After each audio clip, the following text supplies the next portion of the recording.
Well, after the Gateway Archers handed the Indy Thunder their first loss in 2 years, we have reached the absolute last game of the 50th Annual National Beat Baseball Association World Series Final. It is the winner-take-all game between the Gateway Archers and the Indy Thunder. I'm about to flip it. I'm going to let it hit the ground instead of catching it. All right, go ahead and call it. Thanks for joining us on the ISC Sports Network. Coin flip is taking place as we speak. Gateway Archers have won the toss, and again, you would assume they would be the home team. Thunder will have to come to the bat first. Partner, your thoughts as to what we saw in game number 1 and how it carries over to game number 2. Honestly, that was the kind of game, not necessarily, if I would all right, we're starting in 4 minutes. Pick for a winner, whatever, yesterday, but that's the kind of game I expected. Both teams going back and forth, both putting up runs, playing defense.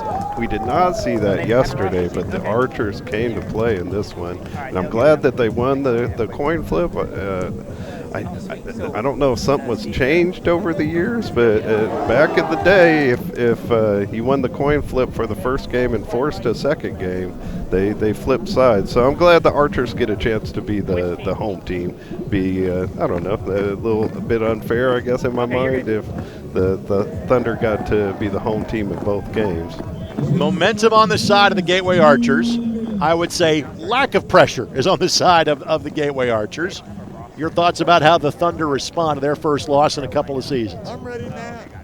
I don't expect them to approach the game any different. This is a winning organization. They've won 6 championships. They know what they're in. They know what they're up against. They've got veteran players that have been there before. More importantly, they got a veteran pitcher that has been doing this for a long time. But Jared Woodard won his first championship pitching when he was about 16, 17 years old. Unfortunately, against my West Coast Dogs, every time I tell you stories about one of our losing years. But I don't think the Thunder approach us any different. They know that, they just got beat. They just got to bounce back and play the way they play. I am hoping that we get another really competitive game, though. From a physical demand standpoint, what kind of toll does playing a second game back-to-back like this take out on the players? Well, in this tournament, you're playing multiple games and each day almost throughout the tournament. Sometimes when the Gateway Archers, they had to come up through the losers bracket after losing to the Thunder, but they only played one extra game compared to the Thunder. Sometimes, say if a team is to lose on Wednesday or Thursday and then come up through the losers bracket, they play they play 3 games and all 3 slots on Friday, and the physical difference is pretty significant at that point because the team with the one loss has a lot more mileage on their legs. But the Archers have only played one more game than the Thunder. Both teams have really good athletes that train properly for this tournament. So I know they're probably feeling, everybody that gets to the end of the tournament, they're feeling it physically by the time they get here, because you play a whole season almost just in the 1 week. So they're all feeling it, but also it's the championship. You put that all aside. Unless you're injured and you can't play, you put any pain aside and you just get ready to buckle up. This summer, the Glenview Lions are proud to support the World Series of Beat Baseball, where athletes with vision loss compete at the highest level. It's fast, it's powerful, and it shows what true determination looks like. For 75 years, the Glenview Lions have been serving our community with sight and hearing programs, humanitarian support, and hands-on service. Today, we're cheering on every player and celebrating a future where everyone can participate, compete, and thrive. Glenview Lions, serving with purpose since 1949. You got him? Nice. All right, We're doing a blindfold check is currently what we're looking at on the screen. Go ahead, partner. Just a big thank you to them for their support of this 2026 World Series. Lions clubs in general have been really supportive of beat baseball since I got involved 40 years ago. Really involved in helping the blind community overall.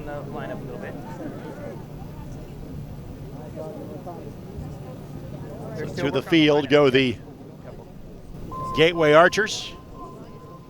They were beaten in run rule fashion by the Indy Thunder yesterday in the final winners bracket game. Such a turnaround from yesterday to today. And of course the addition of Nick Mulherron back in their lineup was part of that, but the whole team really stepped up and played better, much better than they did yesterday. Cody Jeffries will lead things off again. Cody was 2 for 6 in the previous contest. We'll get lineups to you on the fly, having just seen these two teams finish their last game some 30 minutes ago. I'm here, yeah. That's all right. Oh, they can't throw it out. 22-16 was our first game score in favor of the Archers. Let's see how much this game resembles that one. That's the kind of game I went into yesterday expecting. And honestly, given the pristine nature of these fields, it's kind of what we thought most of the games were going to be like here in the tournament, and that's not been the case. Yeah, no, it's been a pretty the defense has played pretty well this week. There were a lot of games though because like on Wednesday it rained a little bit, not enough to where we had to stop play. But you know, once the fields get a little wet, the ball sticks to it a little more. Throughout the week after that, during the night, we'd get some sprinkles. So each day we came out here in the morning, the fields would be a little bit sloppy. It wouldn't be until the afternoon when the sun came out and burned, dried that up a little bit, that the fields would get a little drier. So I think that had some to do with it, but I feel like this tournament was pretty well represented on the defensive side. The reason for the delay is making sure that the lineups are properly in with our scorekeepers that are behind home plates. That's the reason for the momentary delay. Gives us a chance to thank our friends at the Beep Kickball Association. We want to congratulate all teams, players, coaches, and volunteers at the 2026 Beep Baseball World Series. We invite you to come play Beep Kickball. It's not just for kids anymore. Beep Kickball is the fun and exciting sport for all ages and abilities. For more information, visit us at beepkickball.com or learn more about other blind sport products at our new sister organization, Ability360lab.com. I love the opportunity Beep Kickball gives younger kids to kind of get the concept of playing beep ball. And I hope they play beep kickball their whole life also, but the beep baseball is so heavy, the ball itself, that it's really hard for young kids to, come up playing beep ball the way young kids that are sighted come up playing softball or baseball. And I love that beep kickball gives kids a chance to kind of learn, the concepts of how to play beep ball if they want to when they get older.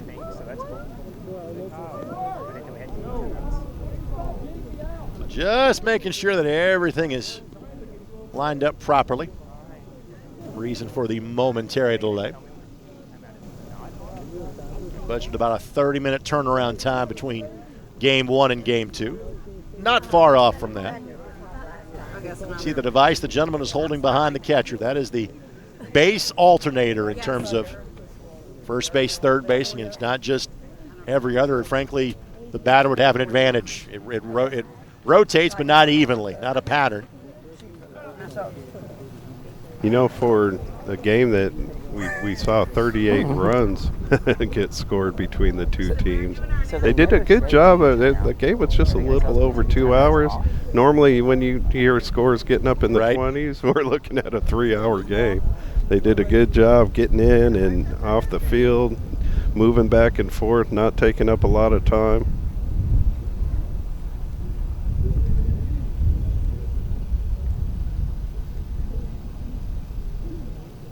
Cody Jeffries doing his best to stay loose at home plate. Yeah, they announced him about 10 minutes ago. If it were me, I'd be getting really antsy right now. Once I'm at the plate, I just want a pitch to come and get the game going.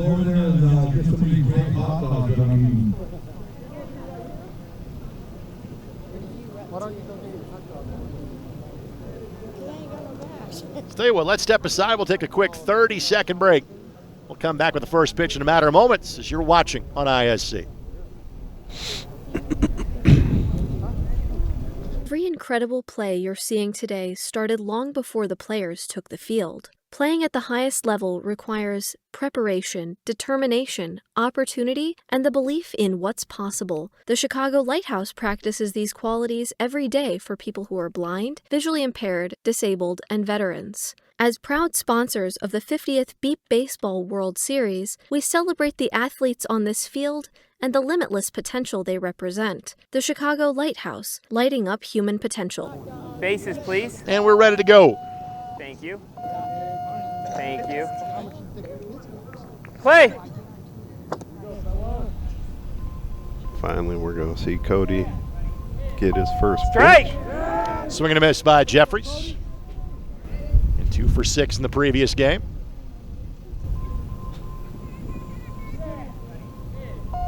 Strike. Swing and a miss. Just, 3 strikeouts, I think, in total in the previous game. Yeah, and it was really well played on the offensive side as far as a lot of contact. Pass. There's the pass. Make the One defense ball, 2 earn it. strikes. That's what I always say. Batter's out. Wow. 3 strikes. It's a trick. It's a good Jason play. got a little ahead of himself there. 3 strikes. 1 ball, 3 strikes. Oh, okay. I was like, wow, that was quick.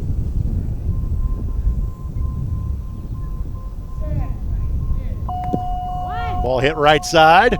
In fair territory. Runner down the first base line, and Safe. he's safe. Cody starts this one out the way he starts out many of the Thunder games with a run. There's a reason they have him leading off. Stayed in fair territory the entire time. Johnston just couldn't get there in time. This is Cody's 4th year with the Thunder, and once again he and Jared have made a fantastic combination. Cody's average is generally very high, 600 plus. So Zach Bueller, 2 for 6 in the previous game. Did score in his last plate appearance. Set in the field. Bases, please. Thank you. And now our winner-take-all championship game. Both teams with 1 loss to the other team over the last 2 days. Strike. Swing and a miss for Zach. Told you in the last broadcast, forcing a second game is very rare. Once you get to the championship day, a lot of Elevated, middle of the field. Down the center line, past the 170 line, and safe. 2-0 start for the Thunder. But a lot of the time, the undefeated team, they've got less mileage on their legs. There's a reason they got their undefeated, and usually that's the way it plays out. First time we're on the ISC network for the MBBA championship, and these 2 teams are going to try to give your audience an excellent view of our game, forcing the second game. Here's Gerald Dykes. Dykes had the best offensive day of the Thunder. All right, we're set in the field. Went 5 of 6 in game number 1. Thank you. Thank you. Play. Base check before each at bat. Elevated, center of the park. This one bounces and safe.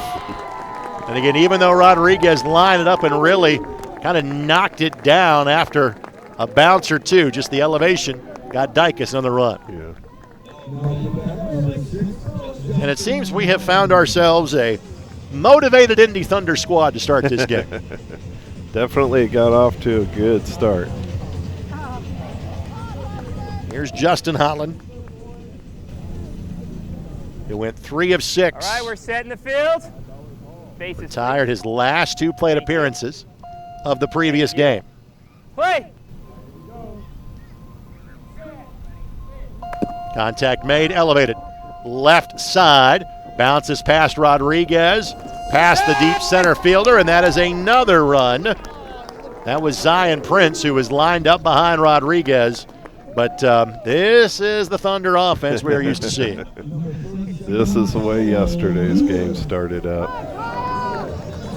Although there's no outs. They've already got a 4 spot, and there's no outs on the board. That guarantees that the top of the order is going to come around again. So Lewis bats in what was C's position. And we talked about how good of a player Kyle is. He did not see the field in game number 1. Wow. Kyle with the captaincy. Kyle Lewis, a lefty. All right, we're setting the field. Very solid hitter Bases, for many please. years. Thank you. He's one of the veterans on the team for sure. As Greg just Play. mentioned, one of the captains of the team. He and Adam Rodenbeck. Kyle is 6 for 10 here in the tournament. Foul! Pops this one up, but it's in foul territory. So when you were asking about the physical demands, with only 10 at bats under his belt this week, he's got fresh legs.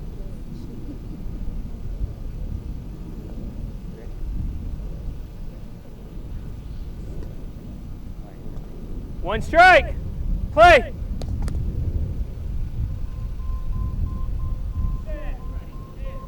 Foul. Foul ball. 2 strikes.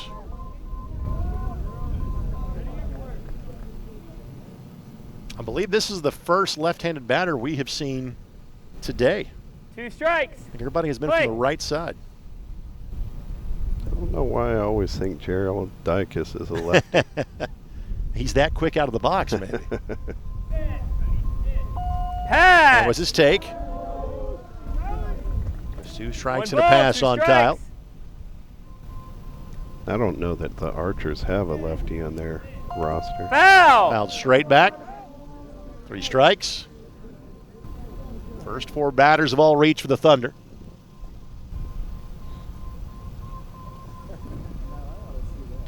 Are you ready? 1 ball, 3 strikes. Play.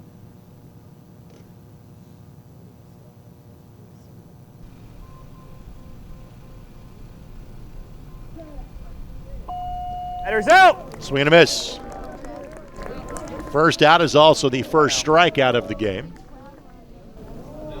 I always like to see the defense earn it, but if you're in the Archer situation and you've given up 4 to start the game, you'll take whatever you can get. So here's David Smith. So again, Another. changes at 5 and 6. That is the depth of the Thunder roster.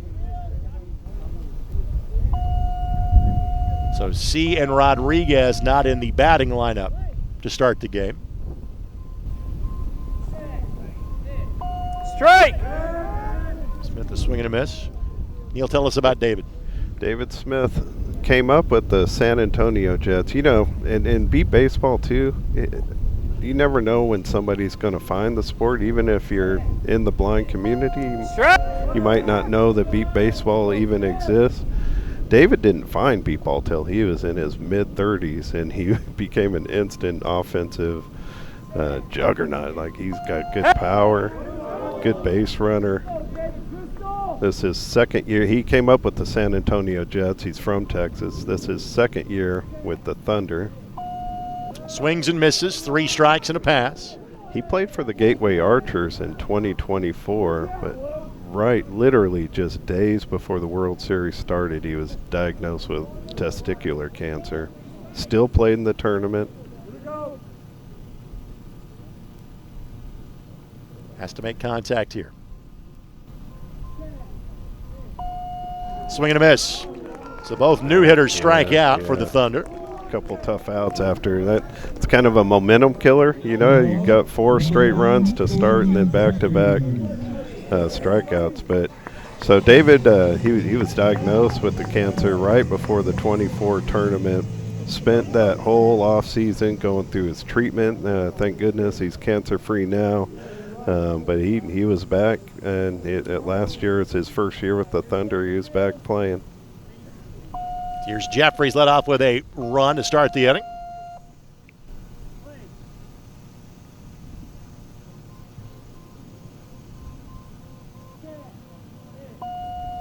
Swings and misses at the first offering from Jared Woodard. Before that, he and Justin Holland were kind of neck and neck with leading the NBBA in the history books for most home runs. Ground ball left side. Foul ball. Foul ball just turned foul before it got to the base marker.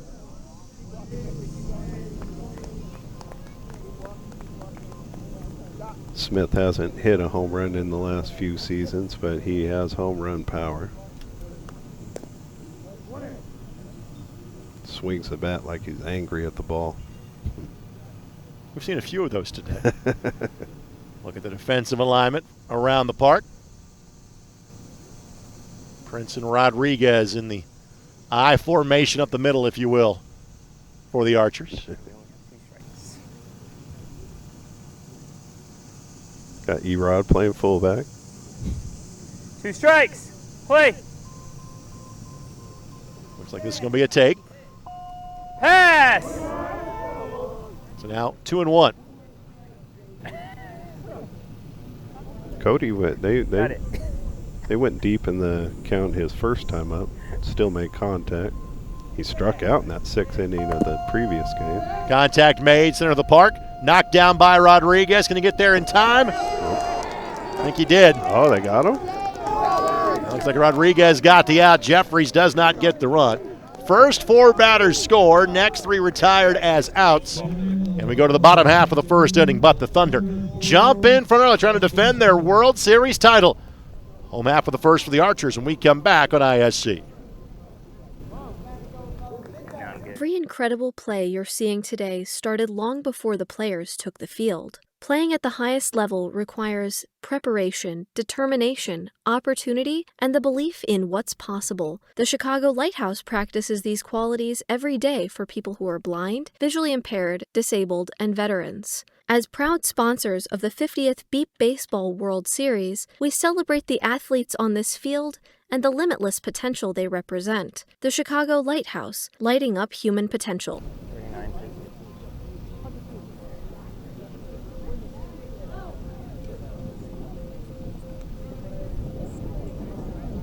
All right, heads up, guys. Whoops. You're good. You're good. Number 7, Eric Rodriguez. Heads up. Good job. Yeah. You're good.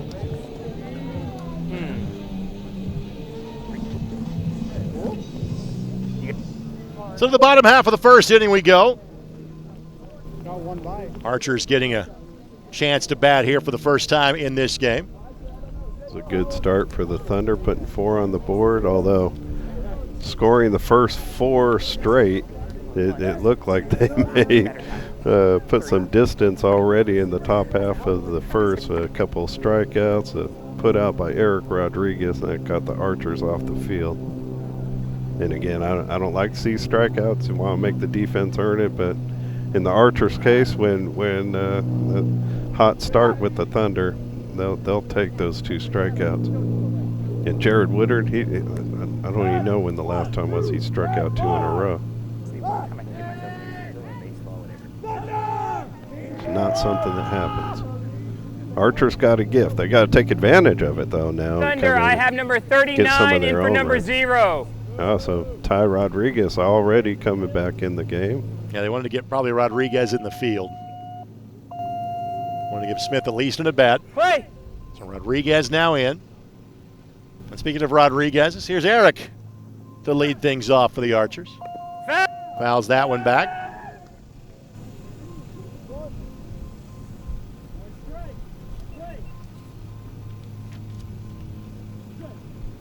Rodriguez 3 for 7 in the previous game.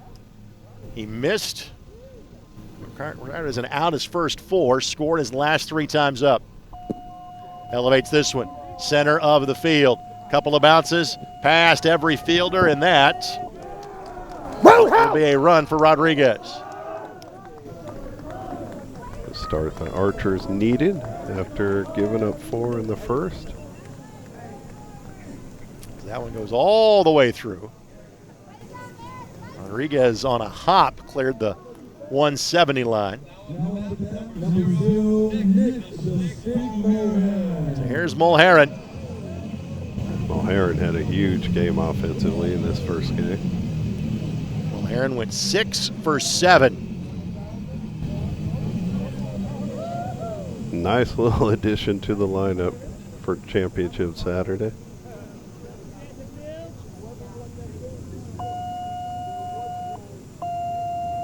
He hit the ball as hard as anybody has so far today. Just missed a home run on one of his swings. Ground ball left side.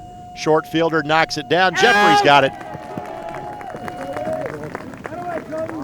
Well, Heron tops that one and makes that an easy play for Cody, and there's one down. Those are rough, especially when you got power like Nick does, but you feel it as a batter, you know. Even though you're blindfolded, you're totally blind. You know when you've topped the ball and you've got good defenders out there. It's stressful. Instantly, you know you got to run for your life. And it probably still won't make a difference. Zion Prince.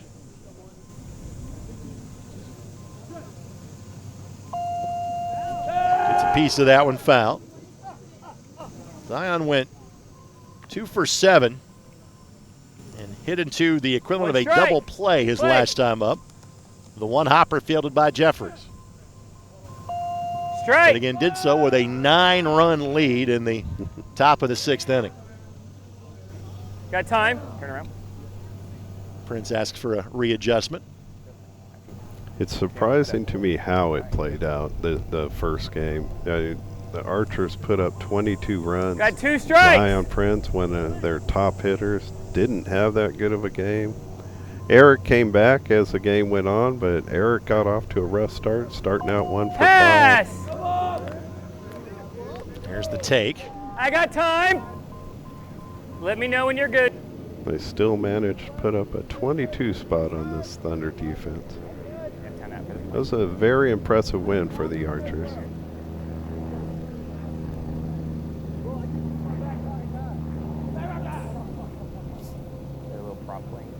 And wait for a small plane to clear. All right.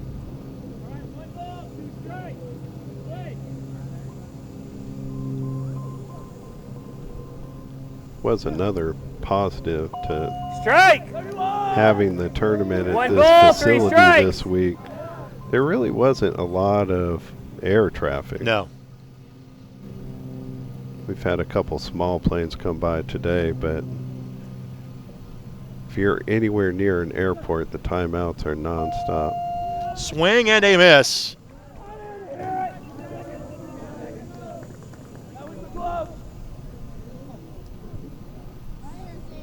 So 3rd strike.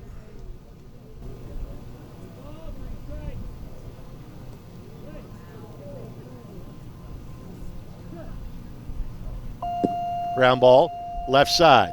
In play, down the line, but turns foul. Did not get to the base. Has to stay fair until it passes the base, then it can turn foul. Same rule that applies in baseball. Zion didn't want that one anyways. Another grounder with Cody Jeffries over there.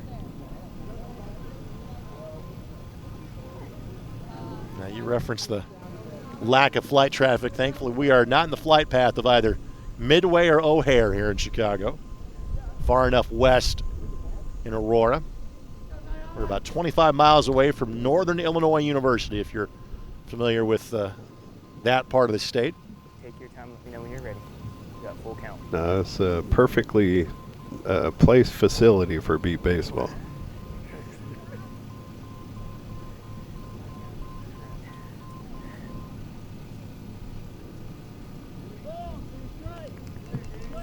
They're going to have to host a beat kickball tournament out here sometime. Ball lifted. Will it stay fair? The answer is yes. Runner is safe. That went in between Jeffries and Lewis in the field. To give Prince a 2nd run of the inning for the Gateway Archers. Number 21, Ethan Johnson. They don't give him a cool nickname. So Johnston He doesn't have a cool nickname. will come to the plate. Ethan had a really good game the first time around, offensively. Went 5 for 6. Only retired in the 3rd inning was Ethan. We're set in the field. You.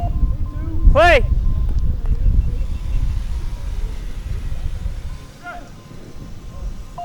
Strike. Swings and misses on offering number 1.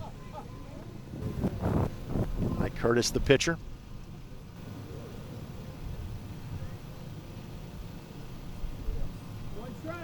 Play. Mike Curtis, the whole Archer program is Strike. in relative terms, is a pretty new franchise. I want to say 2020, 2021. Contact made. Center of the park. Lewis has it. Oh, an atom ball to Kyle that able to retire Johnston for a second out of the inning. So their franchise has only been around for maybe 6 years, 5-6 years, and originally they had at one point 3 pitchers, and they would kind of rotate around. But at some point, Mike Curtis became their full-time pitcher, and he didn't just become their full-time pitcher. Over the last 3-4 years, he's been one of the best pitchers in the league. He's really improved. I've been impressed watching his progression. Mike wears number 32, and I assume that is not coincidental, since longtime NFL linebacker Mike Curtis also wore number 32. All right, base. I would assume it's very much on purpose. Thank you. Play. Here's Chapel, team captain. I didn't have anything cool like that. Ball popped up. In play, left side. Chapel hunting for a base, and he's got it. He got there. Jeffries and Lewis couldn't combine to get there, and the Archers make it 3. There were no famous Neal McDonald in the past playing any sports, so. Have to settle for being close to Norm McDonald, I suppose.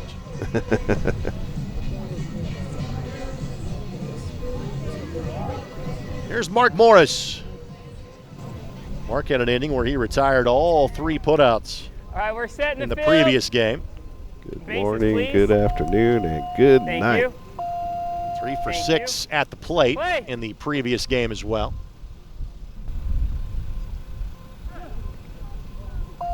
Strike. Swings and misses. So both teams, everybody at least gets an at-bat in their half of the first inning of this championship game.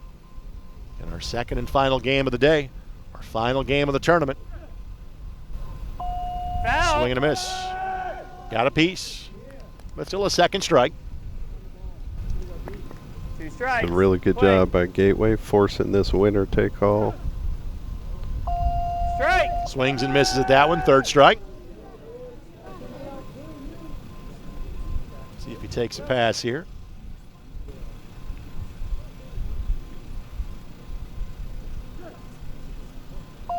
Contact made, left side.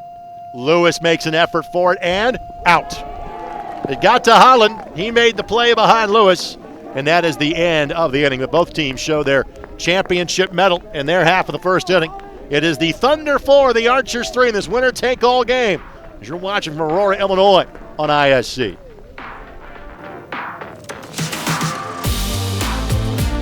Every incredible play you're seeing today started long before the players took the field. Playing at the highest level requires preparation, determination, opportunity, and the belief in what's possible. The Chicago Lighthouse practices these qualities every day for people who are blind, visually impaired, disabled, and veterans. As proud sponsors of the 50th Beep Baseball World Series, we celebrate the athletes on this field and the limitless potential they represent. The Chicago Lighthouse, lighting up human potential.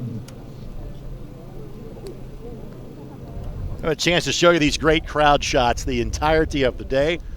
Those are the folks that are lined up down the first base line.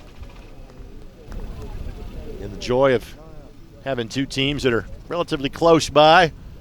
You could hop a flight, but don't need to get here from Indianapolis or St. Louis. St. Louis, yeah. Obviously, there's a good number of teams in the Midwest. Also, Cleveland, though, Chicago, none of the other teams are playing at this point, so that's when other players get a chance to come out and just enjoy a game rather than having to warm up and play in one. You do see a handful of other jerseys here at today's game.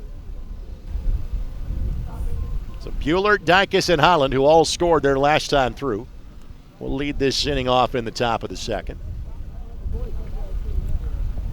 The Archers still trailing by 1, but after the quick start by the Thunder, Gateway did a good job of, trying to match that. Got close.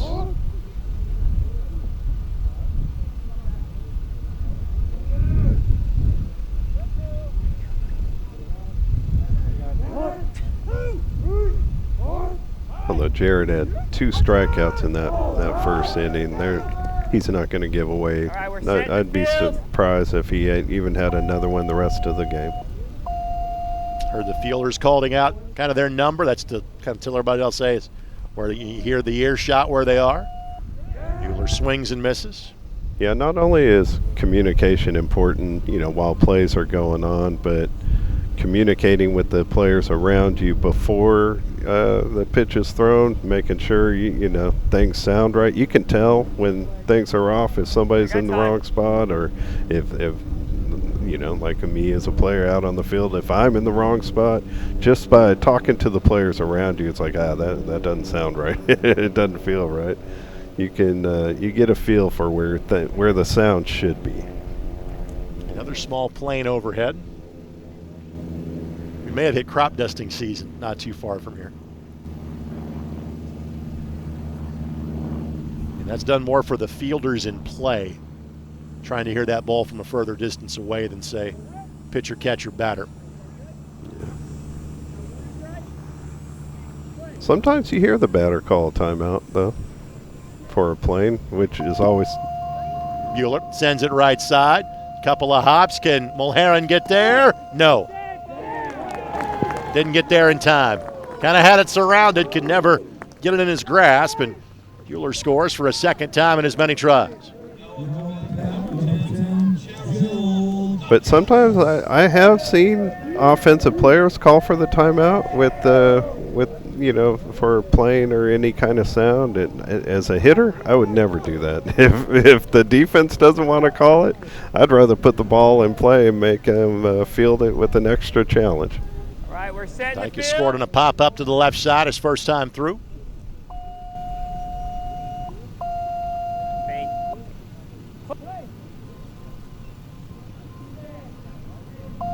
Ground ball, right side. Mulherrin knocks it down. Can he get there? Yes.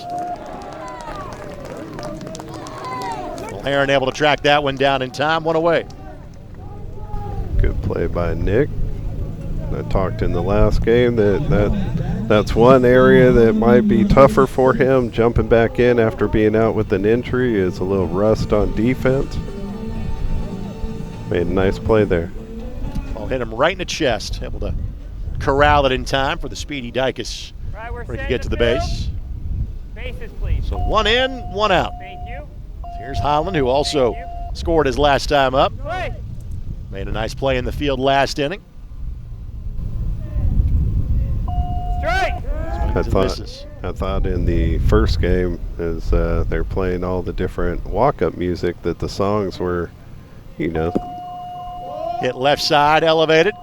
This will nestle between a couple of fielders and got him.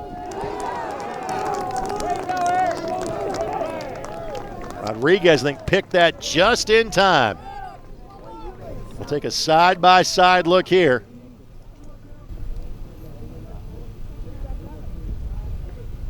Just able to get that ball elevated in time. 2 down. Archer's doing a good job in this inning. At least a better start than the first inning.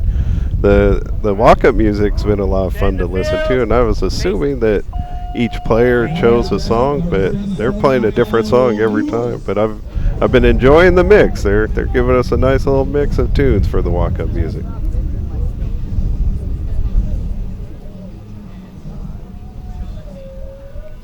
All right, here we go. Bases, please. Thank you. Lewis struck out his first time through. Thank you. Rodriguez will come to bat for the first time if Lewis can score. Skies this one, right side of the field, and it will just come back inside of the 40-foot line. I have no idea where it started from, but Kyle's nickname is Cuckoo.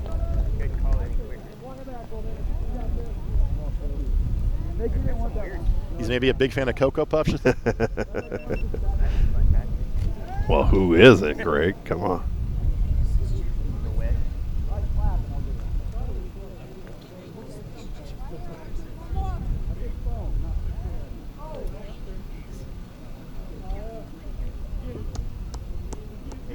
So Lewis getting led back to home plate.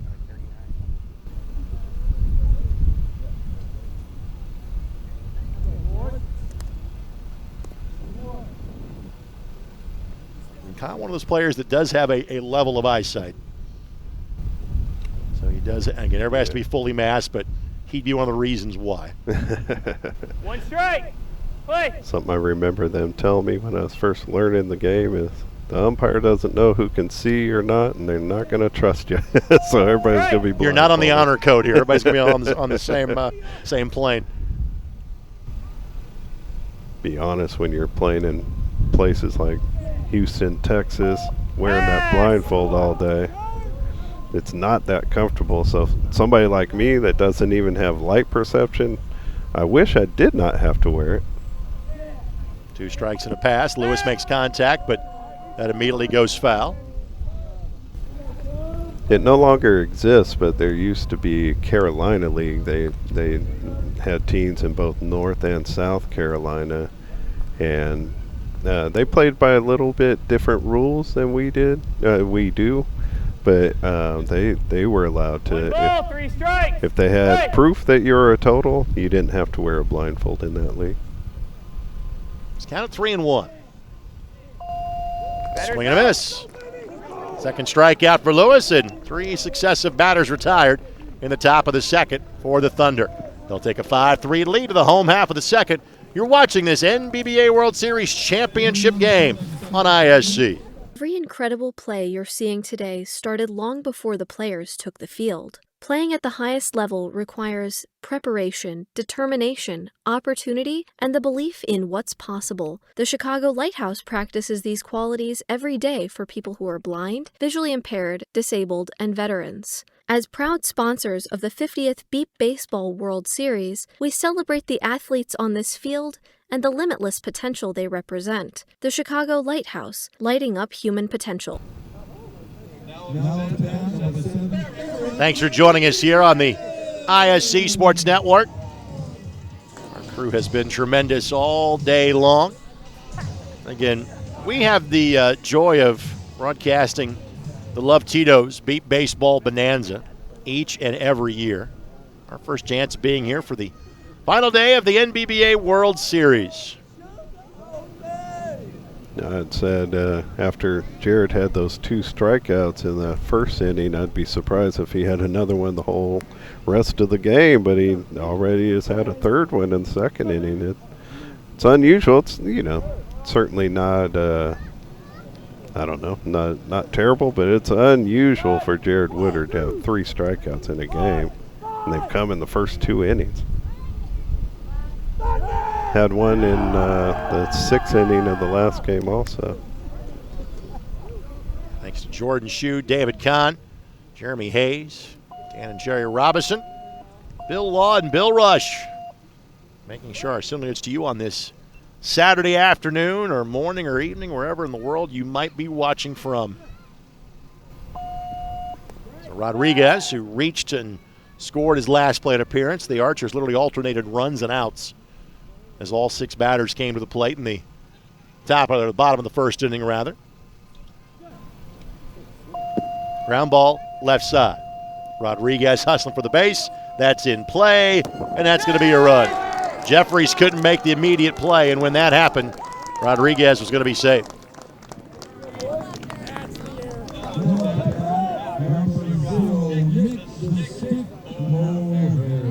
So Nick Mulheron now to the plate. Nick's 6 for 8 for the 2 games combined. After falling behind 4-0, the Archers have done a good job of not letting the Thunder really take off and get some momentum going, and looks like they're doing a good job of maybe matching them.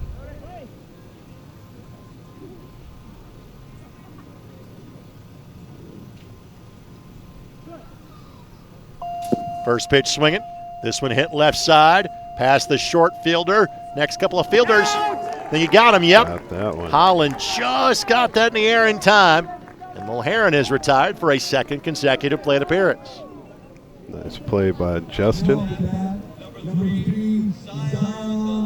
Got past the first 2 batters. On the side by side.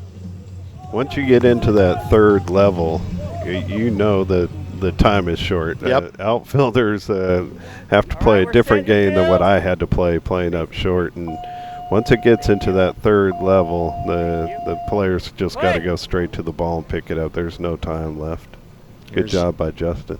Zion Prince scored last time up. And I'm making an assumption. I assume that because of the time pitchers and hitters spend together, pitchers know exactly where the hitter wants that ball in his swing plane, correct? Oh, yeah. Okay. The catcher's locked in on it also. The reason I bring that up is that the last two pitches have been like at the shoelaces for Zion, and he swung and missed at him. So that's why I bring that up. Well, he doesn't have that low of a swing, I assume. Takes the pass. Does he have more of a golf type swing, or are they just really low pitches? It looks like that's what he's wanting. Okay. And that's a good way to describe it. That's a good way to elevate the ball. Yeah, it's 3. 3-1 to count. That's 3 times. But when you have a lot of lift like that, the window of opportunity is smaller. Pitcher's got to be able to lay it down on top of it as it's coming up. And wants it low. Batter's out. Swing and a miss. First strikeout of an Archer's batter, and there's 2 away. So now Ethan Johnson to the plate. Again, we mentioned a couple of changes in the lineup for the Thunder.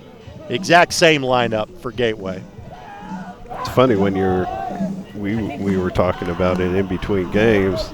I told you the team I thought would make changes was the Archers. They stayed the same, and it was the Thunder made a couple changes. As broadcasters are wont to say, there's a reason why we're over here.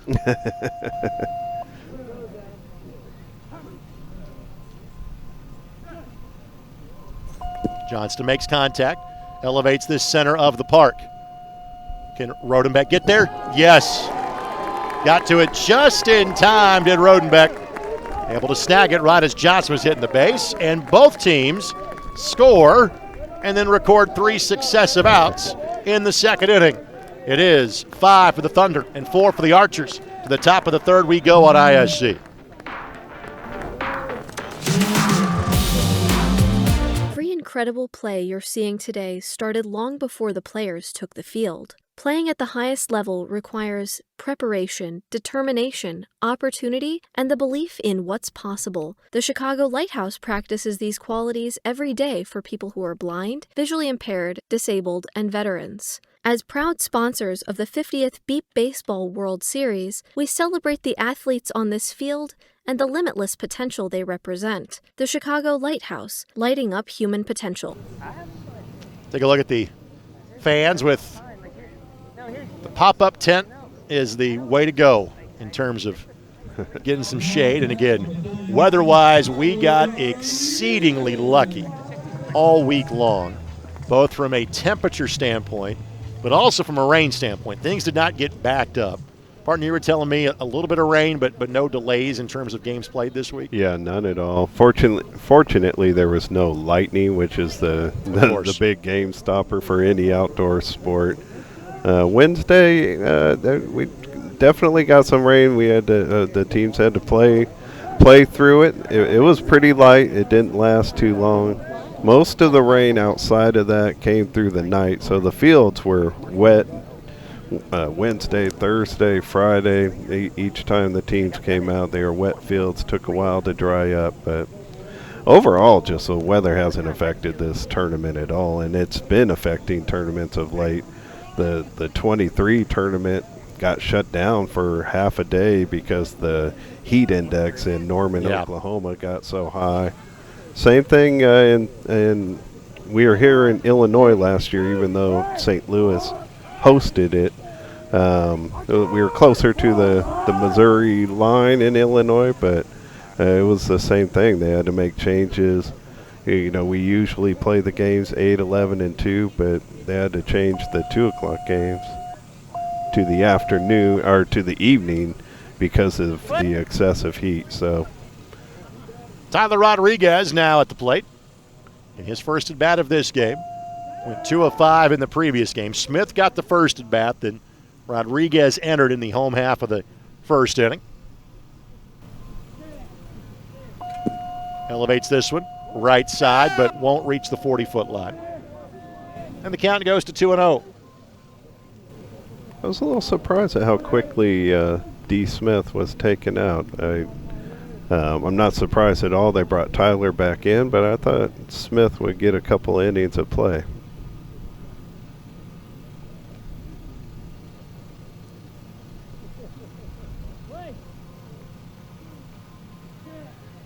Take coming here. This marks the second trip through the Thunder lineup.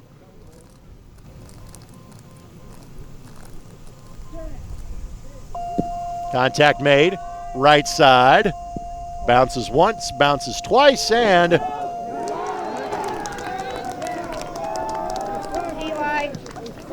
close play. They called it out? Believe so. So Tyler with the swing, and Eric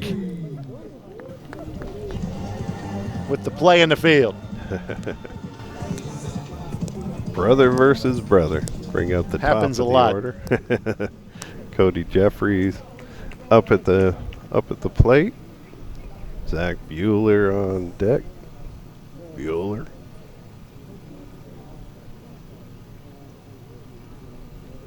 So Jeffries ready. Jeffries 1 for 2. Retired as an out his last time up.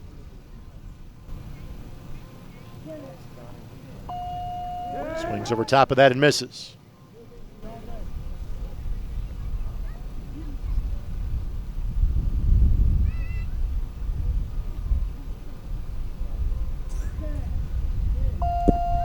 Right back up the middle. Jared Woodard does a good job of getting out of the way.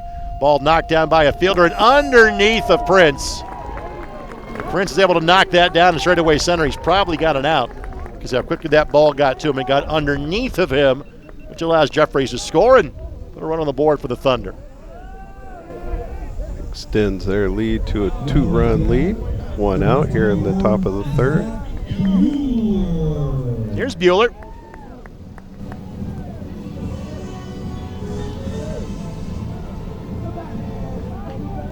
Bueller 2 for 2. He's the only Thunder player to pull that off so far. Back the run by Jeffries into the streak of 4 consecutive outs for the Thunder. Set in the field. Yeah, after that quick 4-0 start,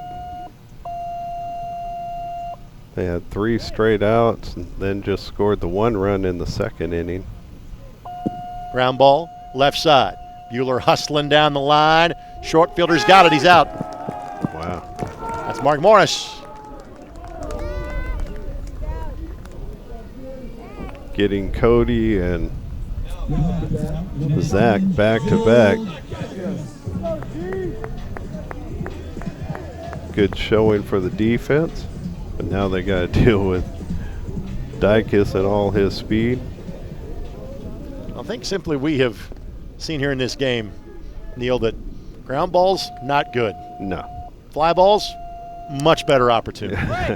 I mean, that's always the case in beat ball, but especially when you get this deep in the tournament. Another ground ball, it's Dykes, and again, fielder's got it, out. Same result. Morris makes the play. He has been all over it today defensively for the Archers again. Just 1 solo run in the inning. Thunder take a 6-4 lead in the bottom half of the third. Our championship game of the Beat Ball World Series, and you're watching it on ISC. Every incredible play you're seeing today started long before the players took the field. Playing at the highest level requires preparation, determination, opportunity, and the belief in what's possible. The Chicago Lighthouse practices these qualities every day for people who are blind, visually impaired, disabled, and veterans. As proud sponsors of the 50th Beep Baseball World Series, we celebrate the athletes on this field and the limitless potential they represent. The Chicago Lighthouse, lighting up human potential.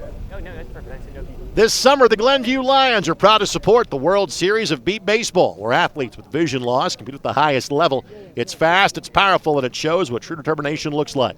For 75 years, the Glenview Lions have been serving our community with sight and hearing programs, humanitarian support, and hands-on service. Today, we're cheering on every player and celebrating a future where everyone can participate, compete, and thrive. Glenview Lions, serving with purpose since 1949.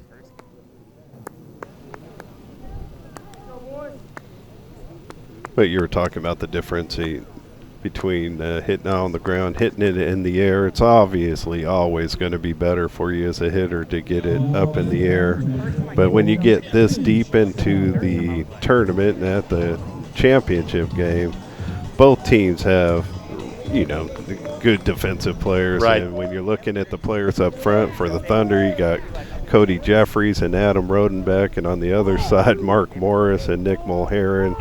Like, they're all very dependable short fielders. So you hit it on the ground in a game like this, and your heart just thinks, your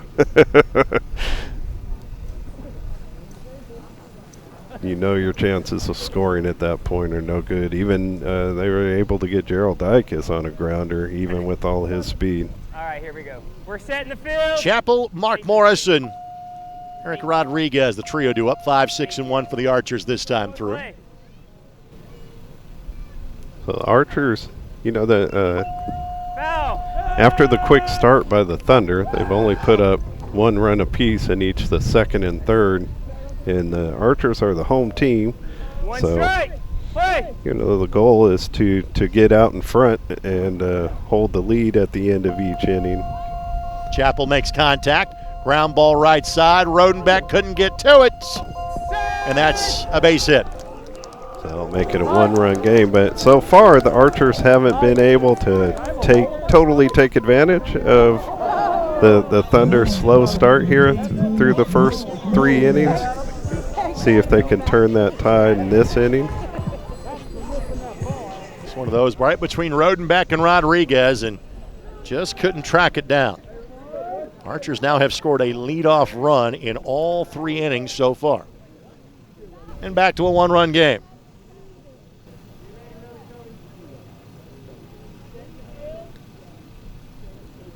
Morris came into the day 15 for 24. Did record an out back in the first inning. A little bit over 600 for the tournament coming in. Ground ball, right side, up the middle. Kyle Lewis has him.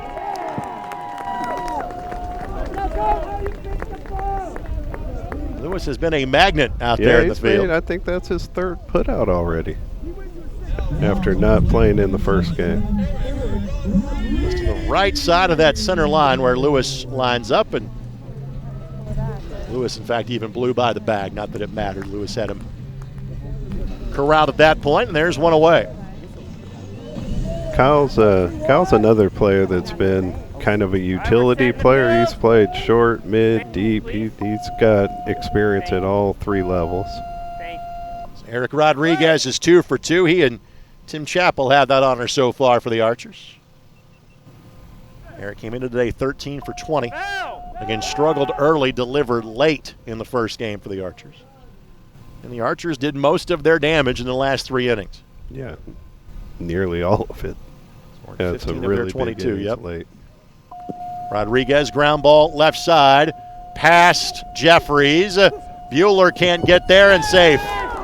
Bueller had a chance if he had gotten to it, but just couldn't corral it. And Rodriguez is now 3 for 3, and we're tied at 6. Even though they've been keeping it close, that's the first time the Archers been able to tie it up. Opportunity to take their first lead in this game. Heron 0 for 2 after going 6 for 7 in the morning game. Thunder came in undefeated to the final day. Archers won game 1, 22-16 if you're just joining us, to force this winner-take-all game. Base check from Mulheron. Again, this is pretty rare in our sport. Over the 50 years it's been done. The game 2's been forced quite a few times, but generally the undefeated team is able to finish off the tournament once they get here.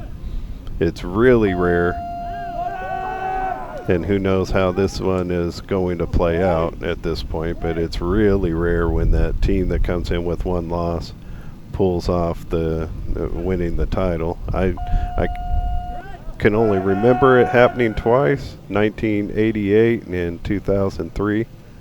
1988, the Albuquerque True Site did it. So 3 strikes and a pass now for Mulherrin.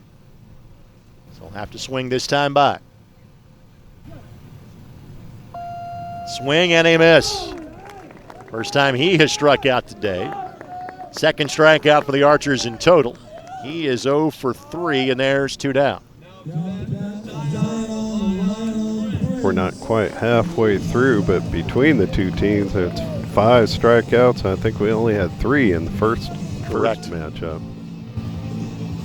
Princeton, the other strikeout for the Archers.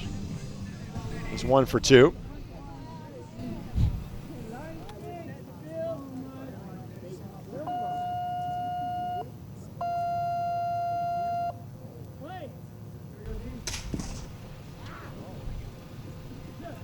My only complaint this week is I told you I called 12 games between Monday and yesterday for the NBBA, is when the bugs start coming out in the afternoon. Swing and a miss by Prince. Yeah, we're popular right now. It's not the kind of popularity I want, No, Ray. no. 2 strikes. Prince swings, and he struggled to make contact in his last plate appearance. See if he is asked to give a pass here with 3 strikes. Even though Prince has had a really, really good year this year and he's got a lot of experience, he's still, out of this group, the least experienced. Taking the pass here. Playing in the championship game for his first time. I remember my first time. I took me 3-4 innings to get rid of the butterflies. Well, unfortunately, he strikes out again, and that is the end of the inning. But these two teams are not separate from each other. After 3, we're tied at 6 in our championship game as you're watching the NBBA Beat Ball World Series on ISC. Every incredible play you're seeing today started long before the players took the field. Playing at the highest level requires preparation, determination, opportunity, and the belief in what's possible. The Chicago Lighthouse practices these qualities every day for people who are blind, visually impaired, disabled, and veterans. As proud sponsors of the 50th Beep Baseball World Series, we celebrate the athletes on this field and the limitless potential they represent. The Chicago Lighthouse, lighting up human potential. You can see that the conditions are fantastic as the blindfold check being done down the third base line for the Gateway Archers. Figured I'd share with you the exact weather conditions. 81 degrees and sunny. Humidity 56%. Winds out of the northwest at 6 miles an hour. So means it's kind of blowing in from right field is the way to describe it. Oh, it's a nice gentle breeze though. Feels good. Today would be a great day to be at Wrigley or whatever they're calling Comiskey these days. Oh, it's a great day to be right here, right? Great day to be here as well. You knew exactly where I was leading. Greg Rakestraw, Neal, McDonald with you. It's like Aaron C. swinging a bat. Wonder if he might get a pinch hit appearance here for Kyle Lewis after Kyle struck out a couple of times. That would be my guess. He'd be coming back in for right back in the spot where he was in the first game. This is the third game, Greg, between these two teams in just a little over 24 hours. They played yesterday at 11. Then we had our game earlier today, and now this one. All 3 games have been different. Like the game yesterday, totally dominated by the Thunder. They put the Archers in the run rule by the end of the 4th inning, up 17-5, and got out of that game with an easy win. Holland swinging that as a pop-up that will not clear the 40-foot line. Then in the last game, the Archers It's not like they dominated all the way through the game like the Thunder did yesterday, but the last 2-3 innings was very dominant by the Archers. They took complete control of that game. Now this game, we're halfway through, and they're all knotted up at 6. 3 different games. Holland with a strike. He's 1 for 2 today. Pop this one up and again foul territory. Second strike. Since this will be the final game of the year for the MBBA, for them to be knotted up at 6 halfway through, this is great for the fans. Good for us. Holland the take. And he had been retired 1 time all week. 4 for 8 for the day. Swings over top of that one. Count is full now.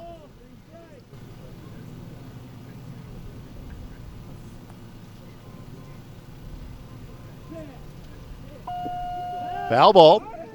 So get to have at least one more pitch. Will be Aaron C. on deck. So if I got my math correct this time, he should be 18 for 23. Ground ball does clear the 40-foot line. Morris got him. Got to it in time. 18 for 24, but that's still a really good average for And when your average drops to 750, you're okay. yeah, right. Morris got it in the air just in time. So Aaron C., his first at bat of the day. Aaron was 2 for 5 with a strikeout in the morning contest against the Archers. In the year 2000, the World Series was hosted by Taiwan, held in Taipei. And that one hit the pitcher, dead ball. It's the only time that the World Series has been outside of the United States. I was fortunate enough that year to be the offensive MVP, but I had one of those days like Justin's having right now. I went into the final game with a higher average than I left it. I went 2 for 5 in the final, dropped my average, but I still was able to escape, and I'll say escape with the MVP. I was more known for my defense, so that was a outlier, I guess I call it that year, for my offense. So Jared's all right as they're taking a look at him after, and he got an arm up to try to fend that off. And you mentioned just how close the pitchers are to the batter. Oh yeah. In a replay, we take a look. And that got him right in the stomach or off the left arm, one of the two. Oftentimes when somebody sighted learns about this sport and sees it played, they start giving the blind players so much credit. Oh, you're so brave. That's so amazing. The only brave person on every single team is the pitcher. See, pops this one up, center of the park. It nestles just shy there past the 40-foot line, and he's safe. Morris on the dive trying to get there, but C on the dive to get to the pylon, and he got there first. Thunder back in front.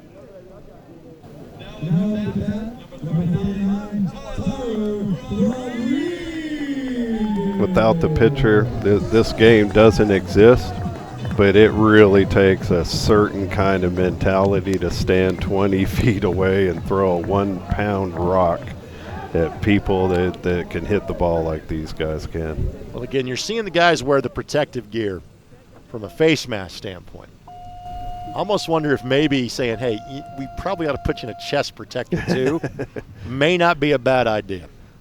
When we're describing the sport, that'll be the new way of describing it. One big difference between beep ball and baseball is our pitchers wear catcher's gear from head to toe. Now, I mean, in all seriousness, I felt for a long time that pitchers, whatever they could do to protect themselves, they should. You know, Jared started pitching when he was like 11, and I was on the board of directors. This one hit left side.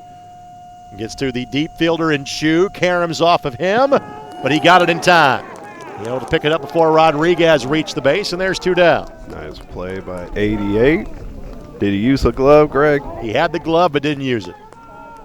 So he wears the glove, but it did not factor into the decision. Able to pick it up with his right hand before Rodriguez made contact with the bag on the first base line. That's why I say when you're out there, you need both your hands. There's nothing more valuable to you on the field than your hands.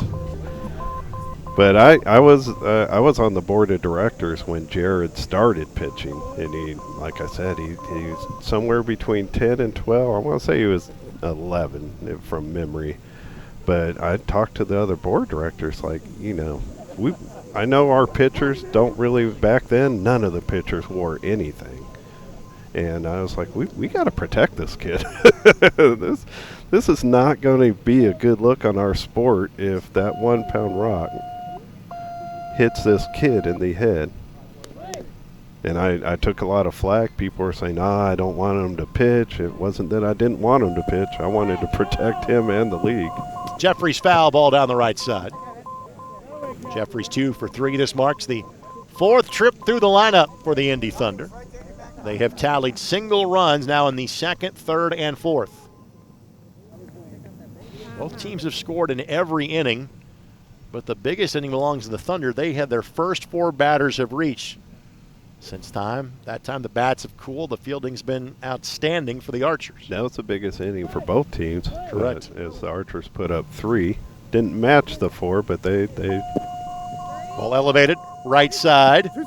Fair territory. Past the deep fielder. That's going to be an easy run for Jeffries. Johnston trying to light it up and get his chest behind the ball, and when he missed it, that was easy money for Jeffries, his 3rd score of the game. So best inning since the first for the Thunder. 2 in and 2 out. Here's Buehler, who has also scored twice in today's game.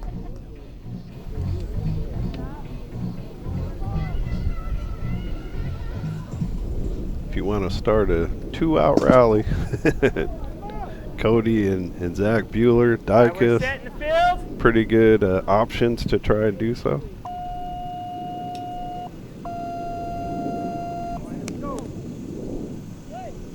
Buehler out his last time. He's 2 for 3. Sends it right side. Fair territory. Past the short fielder, but the deep fielder in Johnston made the play. Buehler is retired, and that is the end of the inning.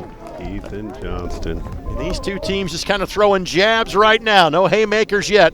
8-6 Thunder to the bottom half of the fourth. We go on ISC. Every incredible play you're seeing today started long before the players took the field. Playing at the highest level requires preparation, determination, opportunity, and the belief in what's possible. The Chicago Lighthouse practices these qualities every day for people who are blind, visually impaired, disabled, and veterans. As proud sponsors of the 50th Beep Baseball World Series, we celebrate the athletes on this field and the limitless potential they represent. The Chicago Lighthouse, lighting up human potential.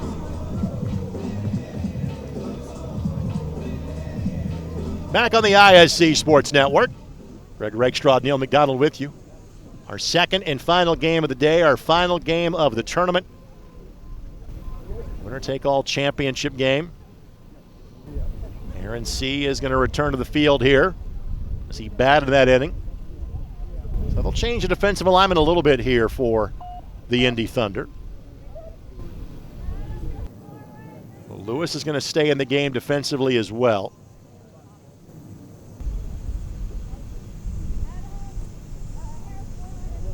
That may take Rodenbeck out of the game from a defensive standpoint. I don't know if I would do that unless it's an injury-related move. Nope, Lewis was just helping a player. So it's Kyle okay. Lewis that comes out defensively. Okay. I would not take Adam out of a championship game. Ethan Johnston in that position we were talking about earlier in the first game, makes the last play of the inning. Coming up now to lead off. He's 0 for 2. And so the position defensively that Lewis had been in now belongs to Tyler Rodriguez. So we'll see if he can field that middle of the diamond position as well as Lewis had in today's game. Johnston swings and misses. 5 of the 6 runs for the Archers have come from Tim Chappell and Eric Rodriguez. Swing and a miss. 2 strikes.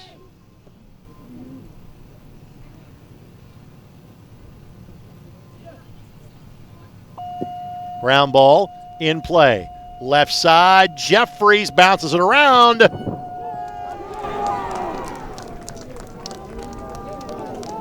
Was he able to recover? Close play. I don't think so. I think that's a run. We'll take a look on the split screen. Again, Jeffries had it bounce off of his knee and just couldn't get it in time, so give Johnson the run. Cody normally has some very dependable hands out there. Struggled pulling that one in a little bit. Again, in every inning, the leadoff batter has scored for the Archers. Chappell's 2 for 2. Swing and a miss. They've been able to tie it up. They did just in the 3rd inning, but they have not yet been able to nudge in front. Swing and a miss. If you're the Thunder and you're the away team, you want to stay in front at the beginning of each inning. Chappell makes contact, middle of the park, and out. Oh, nice play on the defense. Deep fielder is Holland. Makes the play from the ground. There's 1 down. And that was simply Chappell hit the ball so well. The grounds here are so immaculate. It did Chappell to surface because it got to that deep fielder so quickly. Still, Holland made a nice play on it. When you're out that deep again, you can't bat it around, or you're not going to get a second chance at it. So he made a clean pick. Here's Mark Morris, who is 0 for 2 today.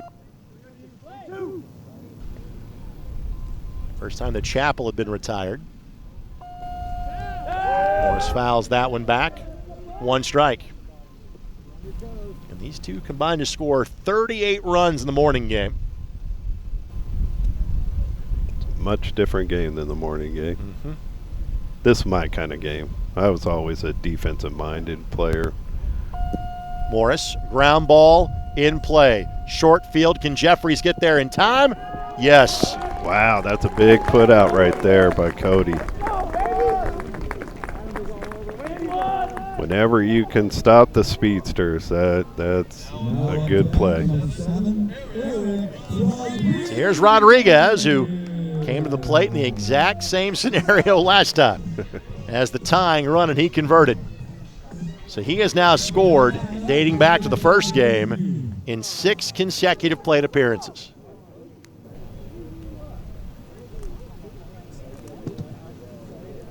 Yeah, that 1 for 5 start by E-Rod, that was a gift for the Thunder. You're not gonna keep seeing Eric Rodriguez, staying out of the score. We are having a replay check for our last play, so that's the momentary holdup. And again, for those of you that are blessed with sight, you can watch it right now. It wasn't the best of slides by Morris. I think the call was correct. Morris kind of slid almost around the bag, and that gave Jeffries time to hold the ball above his head. Call in the field was out, and Jason Price is looking at it as we speak. But I think that is the proper call.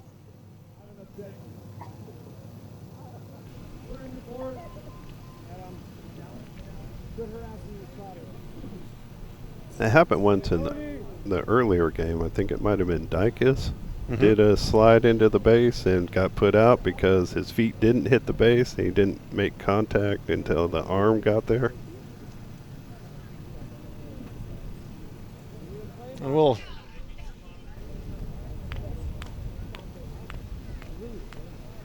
I think we have a monitor issue, and we're going to look at the replay. I'm not sure that our home plate umpire is. Does that mean they need to defer to you, Rake? I would say come back to our monitor here. You don't want to take the responsibility of making the call? Oh, I can do it. I'm not sure that's under league bylaws. But I guess. It's not. Darnell, have him come back here.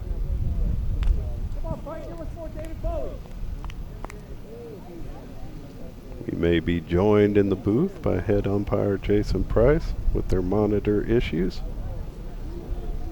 We'll get that fixed in between innings, but we have a monitor back here that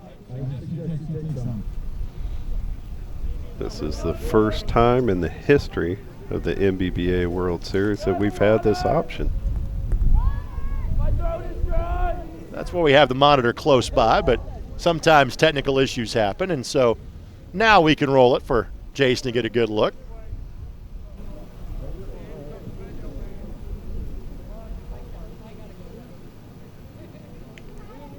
It doesn't make contact with the base until you see the ball held up by Cody Jeffries.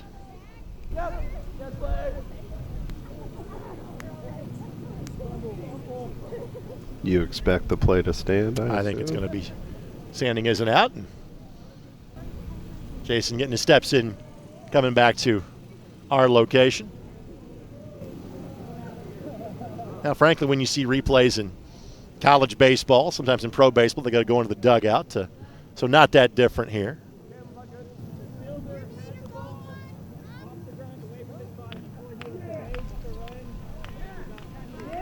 So it's an out. One less challenge now for the Archers for the rest of the game. And we'll work on that monitor during the break.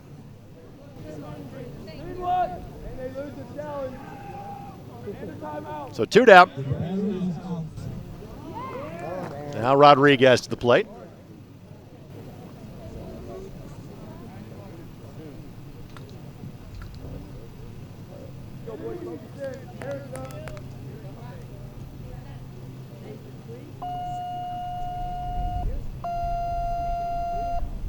As you said, Erod looking to tie the game for a second inning in a row. Scored in 6 consecutive plate appearances.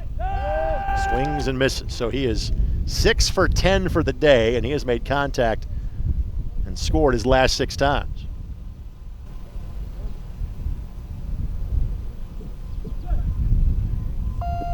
Foul ball. Pretty impressive when you could start out 0-4 and raise your average for the day up to 600. Nice turnaround for E. 3 strikes. Again, this is kind of reminiscent of his bats early in the first game. Swings so hard, so violently. As long as you make contact one time, you're okay. And that hits the pitcher. Off the leg, dead ball. I think that was off the shoe of Curtis. But no damage done.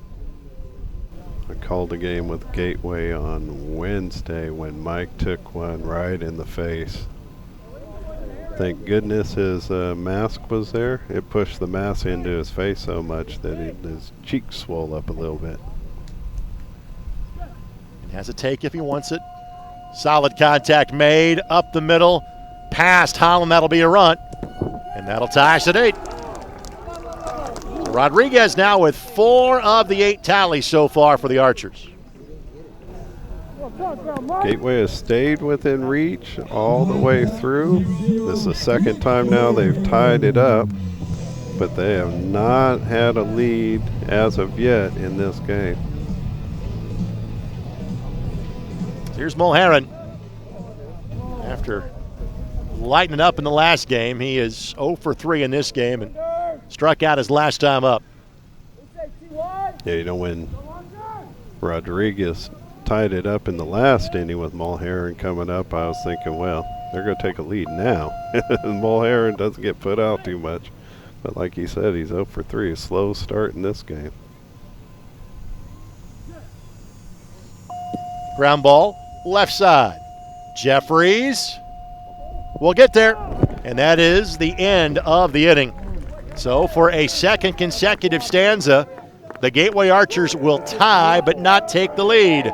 Tied at 8 through 4. Back in a moment to Aurora, Illinois, as you're watching on ISC.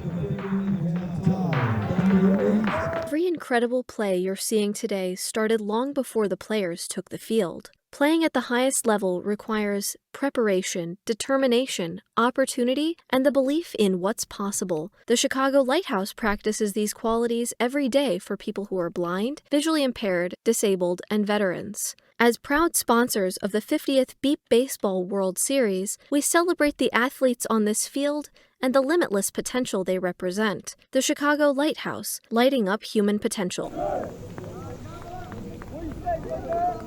Again, I want to thank our great crew that have put together our broadcast today. Thanks to Jordan Shue, David Kahn, Jeremy Hayes, Dan and Jerry Robinson, Bill Law, Bill Rush, and special thanks to Allie Rush as well. Alongside Neal McDonald, my name is Greg Rakestraw. Thanks for joining us for the finale of the Beep Baseball season. 21 teams from across the country converged here on the western suburbs of Chicago. Last two teams standing, the Indy Thunder and the Gateway Archers. Indy Thunder run-ruled the Archers yesterday. Today's two games have been far different. From the MBBA side of things, I would like to send out a big thank you to Darnell Booker, not just for the job he did this week working as first vice president, but he had a lot to do with us getting to see two games today on the ISC network. Thank you, Book. Working on this for a while, be able to try to get this stage of the tournament and give it the proper coverage it deserves. So Gerald Dykes leading things off here. He has been retired his last two times to the plate.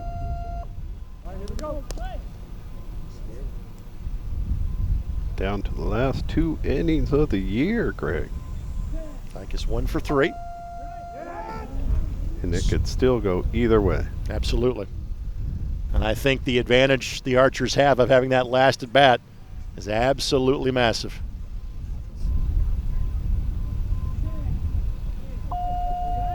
Swing and a miss. 2 strikes.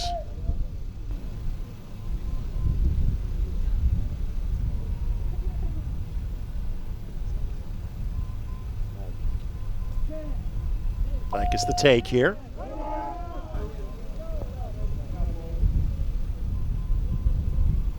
Count it 2-1. And the swing here, and Dykes down to a final strike.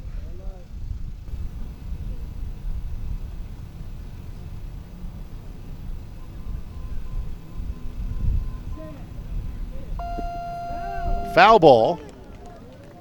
Did not cross the 40-foot line. Keeps this at bat alive. Dykes, Holland, and then Aaron C. The trio of batters due up this inning for Coach Woodard's Thunder team. Not bad trio. Dykes turns on this one. Left side, but foul. Flirted with the 170 line, but hit it about 15 feet to the left. Catch it!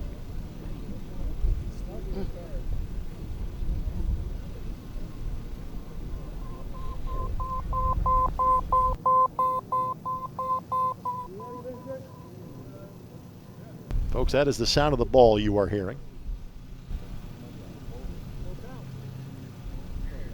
As it goes by one of our field microphones. When I hear it on that mic, it's so clear in my headset that I think the ball's coming at me. Ground ball, left side. Dykes flying and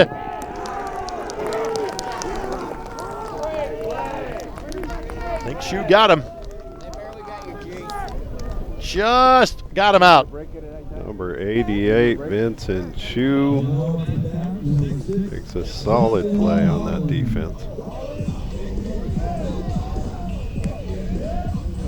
So Dykes retired for a third consecutive at bat. That's surprising. Here's Holland, who's been retired the last 2 times up. I was starting to say earlier, though, this is my kind of game. I was a defensive-minded player.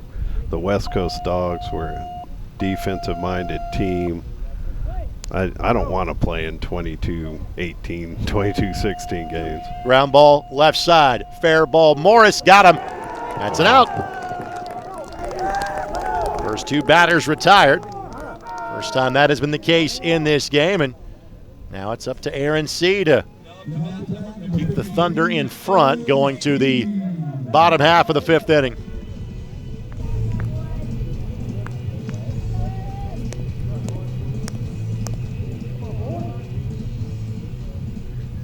Thunder have not lost all season. They're in danger of losing twice on the same day.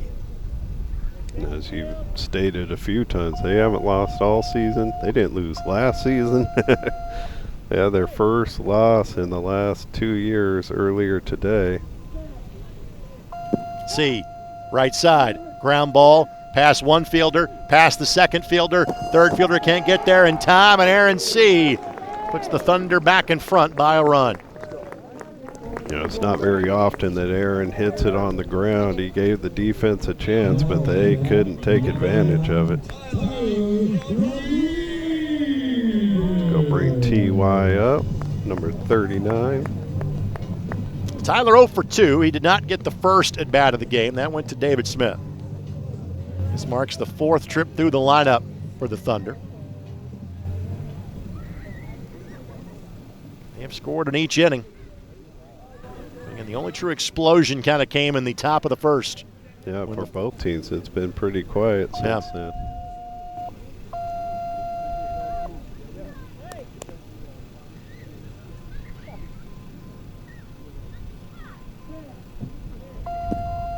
Elevated right side, but not far enough to cross the 40-foot line, then spins foul.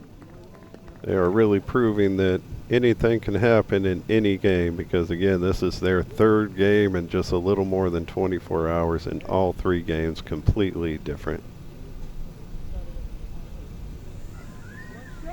This one's been my favorite so far. Again, elevated right side. This one in play. Rodriguez hustling. I think his brother got him again. He did. Taking turns getting each other. Eric with the play in the field before Tyler could get to first base, and it is a 1-run lead going to the home half of the 5th inning as you're watching this Beat Ball World Series finale on ISC.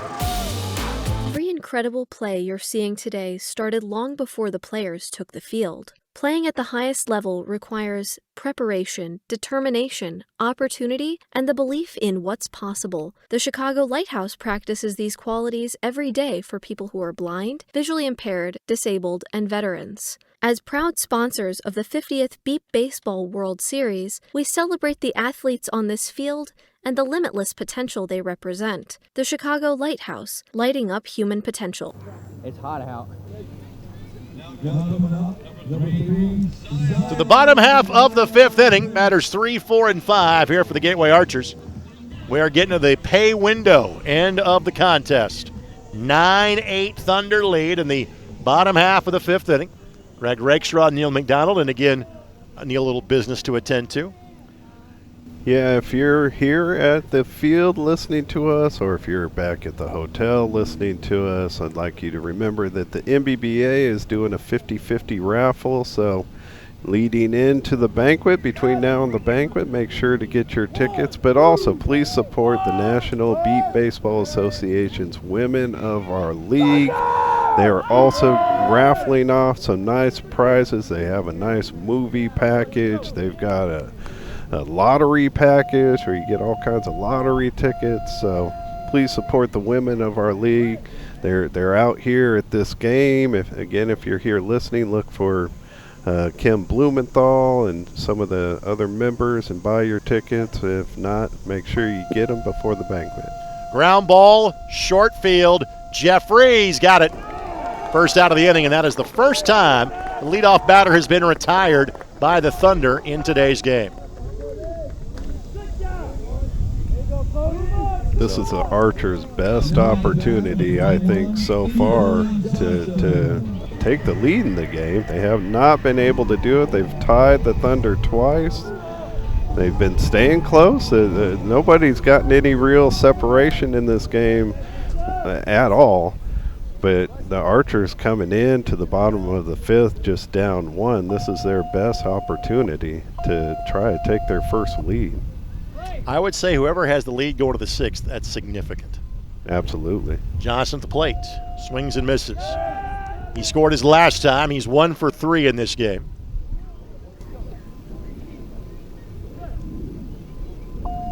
Swings and misses.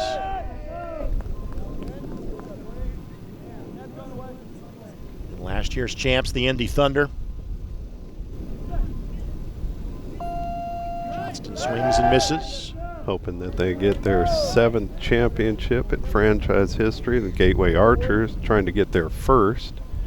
They played the Philly Fire in the 2024. And Johnston strikes out. 4th strikeout for an Archers batter today, 2 down. It's 2 quick outs, and again, this has been their best opportunity to take the lead. It's not a good start to the bottom half of this 5th, but the Archers played the Philly Fire in the 2024 championship game, but the Philly Fire was able to win that. So they're looking for their first title. Here's Tim Chappell. Contact made, elevated left side. Past the first fielder, off of Bueller's hand. Diving effort. Chappell just got to the bag in time. Tied at 9. Ties it back up, plus it brings up Mark Morris. Give his speed a chance. Mark really hasn't been able to get anything elevated too much, and it's kind of unusual. He's done a really good job at developing his swing the last few years and hitting pop-ups and taking advantage of that speed, but we really haven't seen it a lot today. We've seen him beat out some runs using that speed. 3rd consecutive inning in which the Archers have tied the game in the bottom half of the inning. And both teams have scored every time up. Yet we're still in a single-digit game at 9-9. Every time they tie it up, there's 2 outs. And they just haven't been able to get over that hump. Morris 0 for 3. Swings and misses, and the count now at 2 strikes and yet to take a pass. Again, if you can get to Rodriguez, he's 4 for 4. He's next. This is a crucial at bat here. Morris swings and misses. 3 strikes.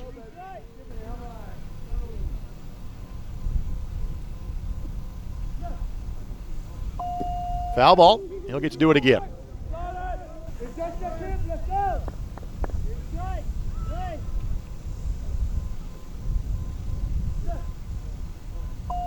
Swing and a miss. And 2 of the outs this inning are by way of strikeouts. So stop me if you've heard this before. We're tied. This time at 9. To the top of the 6th we go in Aurora as you're watching on ISC. Every incredible play you're seeing today started long before the players took the field. Playing at the highest level requires preparation, determination, opportunity, and the belief in what's possible. The Chicago Lighthouse practices these qualities every day for people who are blind, visually impaired, disabled, and veterans. As proud sponsors of the 50th Beep Baseball World Series, we celebrate the athletes on this field and the limitless potential they represent. The Chicago Lighthouse, lighting up human potential. Next to nothing separating these 2 teams. Tied on the scoreboard for a 4th consecutive inning. Thunder has never trailed. Their largest lead was after 4 batters at 4-0. It's basically been a 1-run game or tied ever since. I'm not at all surprised that we're going into this final inning tied. I am surprised we're tied at 9, especially after that last game. The Archers just have not. They've had so much opportunity throughout this game, and they just haven't been able to get over the top. There may need to be an unofficial 7-game series between these two at some point in time. Maybe at Effingham or something like that, the halfway point.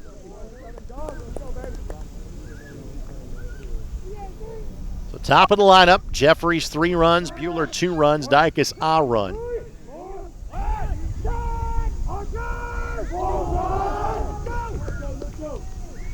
It's going to be the case for both these teams. They're going to have the top of the lineup starting off in the inning.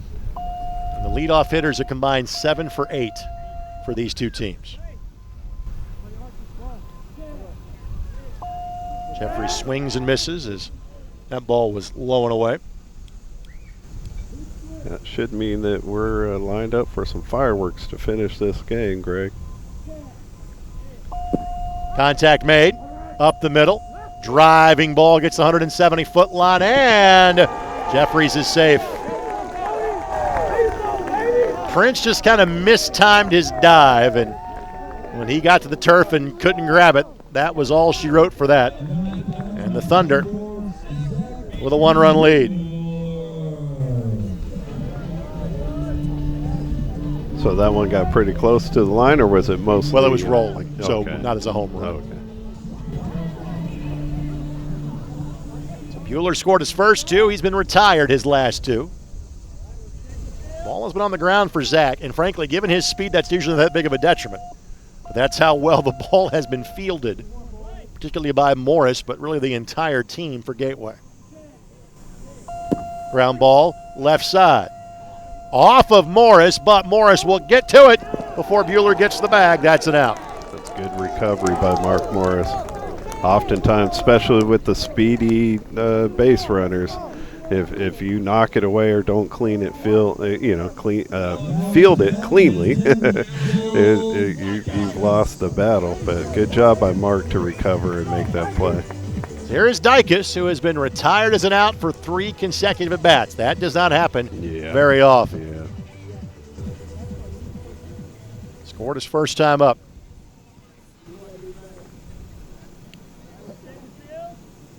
Bueller, Dykes, and Holland are a combined 0 for their last 9. Oh, boy. That is not something that you're going to see maybe ever. Ground ball, left side again. It's Morris. Can Morris get there? Yep. And you saw the reaction from Jared Woodard as soon as he saw the ball hit, put his hands to his head. He knew exactly what had happened. A ground ball to the absolute wrong spot. 2 down. Mark with the C, go pull those in. If you get it anywhere near him, he's going to pull them in. I think if you're Gateway and you get the bat 1 down going to the home half of the 6th, I think you are grinning from ear to ear about that. It's certainly as good of an opportunity as you're going to ask for. Holland looking to stretch out a little bit. But they've been in that position for 3 straight innings and not been able to go over the hump. 1 for 4.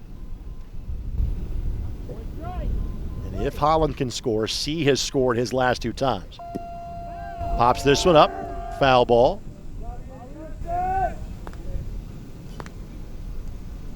And the count now is 2 strikes and no pass.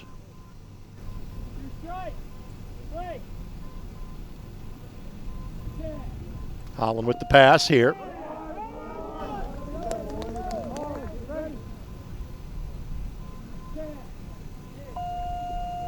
Swings and misses at that one. So the count goes full. And Rodriguez will lead things off next inning for the Archers. This one elevated right side. Base goes left side and safe. Yes. Holland just got there in time. It was close. We will give our viewers a second look at this. I was going to say there's going to be a challenge too. And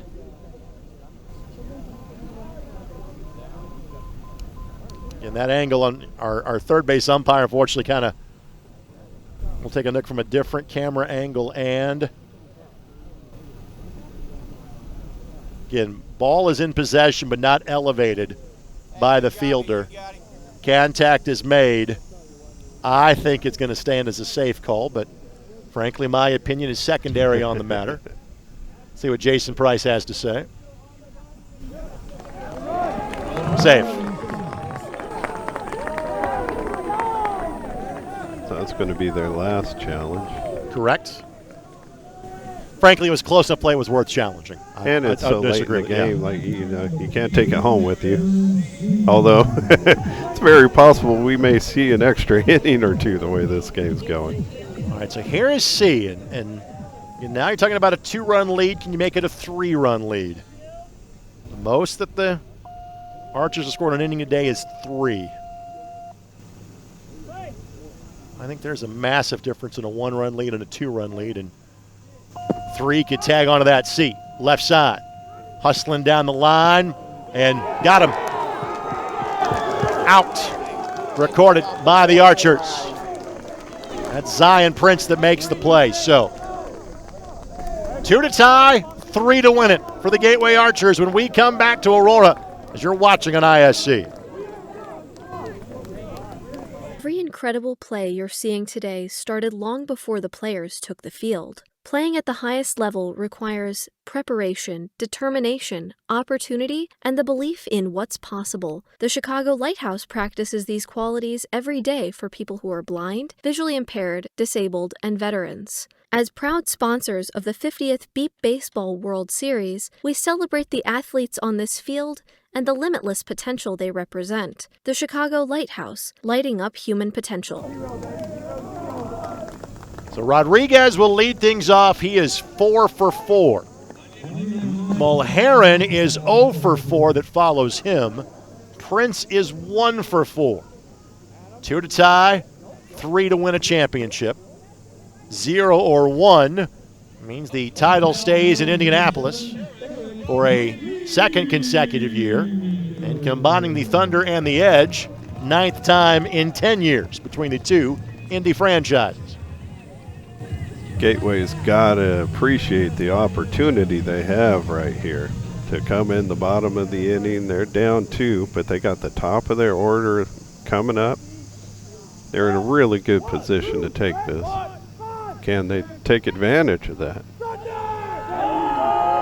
On the defensive side, this is the toughest time to play defense in this game. Something we focused on when I played with the Dogs at practice. We tried to create like the last 3-4 outs, that pressure. Foul ball by Rodriguez. And he has 4 of their 9 runs in this game, does Eric.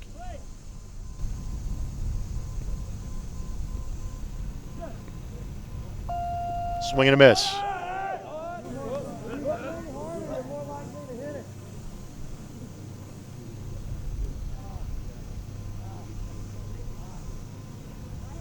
Rodriguez has scored his last 7 times to the plate.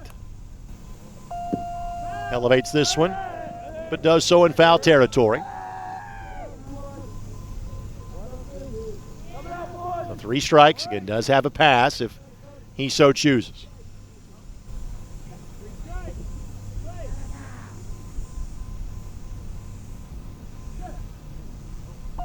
Ground ball, left side. Jeffries can't get it. Can Bueller get it? Yes! Oh. Out.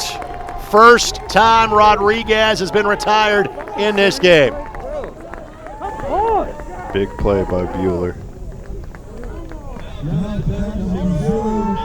And frankly, Bueller has not made that many plays in the field today. He makes that one. That was a big one. That was a big one. Got Zion Prince on deck. I was thinking the same thing. I don't know that Zion had a put out today before he made that last play, but that last one was a big one. They needed to get off the field. Like he said, the way this game's going, 3-4 run lead, this 2-run lead seems big right now. Again, Mulheron's 0 for 4, but on the flip side, he was 6 for 7 in the previous game, so he is very capable of snapping his streak today right here, and time was called. Not to mention, he's someone that has the absolute ability to tie this on one swing. In this game, though, they have not. He hasn't been able to get it up off the ground too much. You hear the plane again. That's the reason for the delay. That delay was right as the pitcher was getting ready to pitch. Just making sure everybody can hear.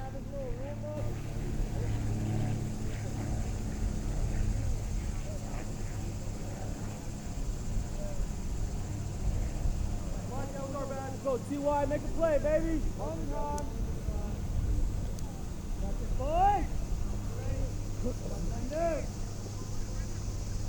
Now we can resume.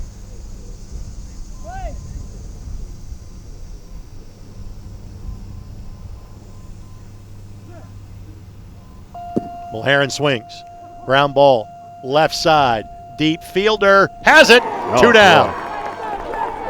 That's Holland. And the Thunder now are an out away from claiming a 7th championship. Got all the way to the 3rd level. But Holland was there. Very impressive on the side of the Thunder. Closing out a game like this on defense is not easy. No, I'm speaking from experience. It's not easy. It is Zion Prince, who struck out twice, retired as an out his last time up, did score back in the 1st. Thunder 1 out away from their 7th championship in franchise history. Again, both teams have scored in each inning today, potentially until this inning. We'll see what Zion can do here. Quick check of the bases. Zion that made the play that got them off the field. Let's see if he can keep them alive. Ground ball, left side, fair ball. Jeffries has it! That's it. And the Indy Thunder have won the World Series championship for a 2nd time in as many years and a 7th time in team history. That might be the most impressive one. It's one of the most impressive ones. Doing it on defense. That was a very impressive win for the Indy Thunder. Congratulations to you guys for your championship. 1 scoreless half inning. The entirety of this game, and it is the last one. And in talking with kind of Darnell Booker and Jared Woodard before the game, you know, once they get to the end of the season, their focus really is on defense. They're like, off-season is for offense. Defense we focus on during the season, and that shows up in the bottom half of the 6th inning. No matter how good your offense is, you can't just outscore everybody all the time. You've got to be able to close out. And for the Gateway Archers, a tip of the cap for a job well done. After being run-ruled yesterday, you hand the Thunder their only loss of the season, and you take them to the absolute wire in this game. Tip of the cap to Jason Frazier, everybody involved with the Gateway Archers program. Two really good organizations, teams. They got really talented rosters. Not even a little bit surprised that these are the 2 teams that ended the season against each other, and they really delivered for us today. Handshake line is starting to form. I want to thank our great ISC Sports Network crew that made today's doubleheader broadcast possible. I thank them for providing this level of coverage, one that it so richly deserves for the first time. Neal, final thoughts on today's games and really the week at large here in Aurora. Well, the week was a complete success. Everybody had a nice tournament. Weather didn't affect us. You know, the games all got in without any rescheduling. It's been a really nice week for our 50th annual World Series, our anniversary celebration. But these 2 teams really delivered on Saturday. Hats off to both teams. Congratulations to the Thunder. It's a heartbreaking way to end the season for the Archers. I know they're going to feel it for a while, but we haven't seen the last of the Archers. They're going to take another shot at it next year. Well, with that, we will end our broadcast day today. Congratulations to the Indy Thunder as they claim their 7th NBBA World Series championship with the if necessary game coming against the Gateway Archers and winning it by scoring twice in the top of the 6th inning to get the job done by a final score of 11-9. For Neal McDonald and our entire ISC Sports Network crew, this is Greg Rakestraw. Goodbye from Aurora, Illinois, and thanks for joining us on ISC.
right, so we kind of hung with you here, even though the broadcast wrapped up. So I want to make sure we had a chance to talk to one of the winning players for the Indy Thunder, and that is Cody Jeffries. And Cody not only made the last play defensively of the game, he was their leading offensive player today. 11 runs scored. He had 4 of them. He is 4 for 5, and he joins us now. Cody, you're a world champion again. Congratulations. How you feeling after this one? This feels awesome. Wasn't the way we thought it was going to go today. You know, we were only planning on playing one, but we did what it took to get it done in the second. That wasn't the Cody Jeffries game. That was the Thunder game. You saw a team coming together. Even when we weren't at our best, everybody made mistakes, both offense, defense. But we came together as a group. We held each other up, and we made it happen. That was a team win, not my win. You got to hold the ball up at the end of the game because you made the last out. What is that feeling like, knowing what you're holding signifies a world championship? For me, man, that was awesome. That's what you kind of dream of when you come to these tournaments, man. Like you want to help your team succeed in any way you can. And so when the ball's hit your way, the goal is to pick it up and hold it. And when I got up, heard the call, that's it, because that's a huge team on the other side there. You know, we know what they can do. That wasn't a typical hit by him. Zion usually squares the ball and hits a lot harder. So when he gives you a gift on the ground, you got to make it happen. You can't let that get past you. So when I got up, that was awesome. But the first thing I did when they sat me down is I went and found Zach Buehler and Justin Holland, gave Justin Holland the ball, because the ball that he played back there and the ball that Zach Buehler picked up right before me, those are huge. They got Eric and Nick out, and when that happened, that you could feel the energy just ignite on the field, because those are their best hitters, and we knew we had to get them. And when they made those plays, that was it. So the first thing I did when I got sat down is I found Holland and Buehler, gave them the ball. Neal, got a question you want to ask Cody? I just want to say congratulations, Cody. Great win. Great day today. Congratulations on being a father for the first time. Thank you, man. That's been the greatest blessing ever, dude. It's been so awesome. He just turned 2 months today, and it has been everything I could ever hope for. You do a lot of traveling to play for this team. You know, again, having played for the Atlanta team, now playing for Indy. What's it like to have that level of commitment rewarded with back-to-back world championships? It's awesome, man. This is what you come to play for, right? This is where you want to be when you play the sport. You know, I grew up in an athletic background, and you always want to hold yourself to the best, and you want to play against the best. And honestly, I don't want to be the best player on the team. I want to learn from the guys around me and be pushed and challenged every single day, every day at practice, and working out at home. I want to have to be held accountable and consistent, because I know I have to be at my best, because the guys around me are doing the same. And when you have one group pulling on the rope together, all trying to be their best to go against another team doing the exact same thing, this is the moments you get. These games are the games that you get when two teams like that clash, and that's what you live for. That's what you want. We eat, sleep, breathe, beat ball. We're going to have to update Cody's hat, because it says 2025 world champs. Now he needs a 2026 result. Cody, congratulations on the win. Thanks, Go celebrate with your teammates. Yes, sir. Absolutely. Appreciate and that'll it. do it for our day long of coverage here on the ISC Sports Network. Thank you, Cody. Thank you, Darnell Booker. And again, Neal, an absolute pleasure. For our entire ISC Sports Network crew, this is Greg Rakestraw. Goodbye from Aurora, Illinois. Thunder win their 7th championship in second as many years. They survived the threat from the Gateway Archers 11-9. Goodbye from Aurora, and thanks for watching the 50th Annual NBBA World Series right here on the ISC Sports Network.